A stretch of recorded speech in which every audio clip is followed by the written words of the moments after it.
મહારાષ્ટ્રના નાસિકમાં મહંત રામગીરી મહારાજ દ્વારા મુસ્લિમ ધર્મના પૈગંબર સાહેબે વિરુદ્ધ કરાયેલા અભદ્ર ટિપ્પણી અને અપમાનજનક તથા નિંદાજનક શબ્દોના ઉચ્ચારણો કર્યા હોય, જેથી મહંત રામગીરી સામે તાત્કાલિક પગલાં લેવામાં આવે તેવી માંગ સાથે મુસ્લિમ સમાજના યુવાઓ સહિતનાઓએ કલેક્ટરને આવેદનપત્ર આપી રજૂઆત કરી હતી.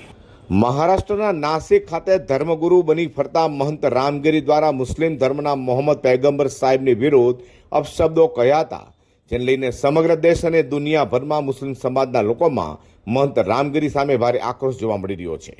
ત્યારે દેશભરમાં મુસ્લિમો દ્વારા મહંત રામગીરી કે જેને મુસ્લિમ સમાજના પૈગંબર સાહેબ વિરુદ્ધ અપમાનજનક અને નિંદાજનક શબ્દ ઉચ્ચારી મુસ્લિમ સમુદાયની લાગણી દુભાવી છે, તેની વિરુદ્ધ રોષ જોવા મળી રહ્યો છે અને મહંત રામગીરી સામે પગલાં લેવા આવેદનપત્ર અપાઈ રહ્યા છે. ત્યારે સુરતમાં ગુરુવારે મુસ્લિમ સમાજના યુવાઓ જેમાં તુફેલ અયુબ પટેલ, મારૂફ પટેલ સહિતનાઓ દ્વારા કલેક્ટરશ્રીને આવેદનપત્ર આપી મહંત રામગીરી સામે ભારતીય ન્યાય સંહિતાની કલમ 299, 302, 61/2, 352 તથા આપત્તિ વ્યવસ્થાપન અધિનિયમ અંતર્ગત ગુનો નોંધી ધરપકડ કરવા માંગ કરી હતી. મારું નામ તુફેલ અયુબ પટેલ છે. આજે અમે કલેક્ટર કચેરી આવેદનપત્ર આપવામાં આવ્યું છે.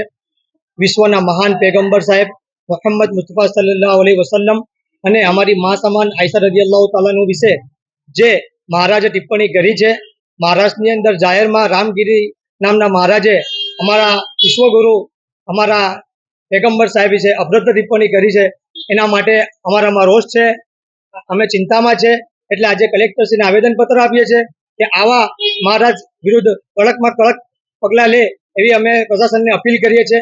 સત્ય, ઈમાનદારીના પ્રતીક, કોમી ઇખલાસના પ્રતીક અને ઈમાનદારી ધરાવતા અમારા પૈગંબર સાહેબ વિરુદ્ધ કોઈ પણ સંજોગે આવું અભદ્ર વર્તન ચલાવી લેવામાં આવશે નહીં.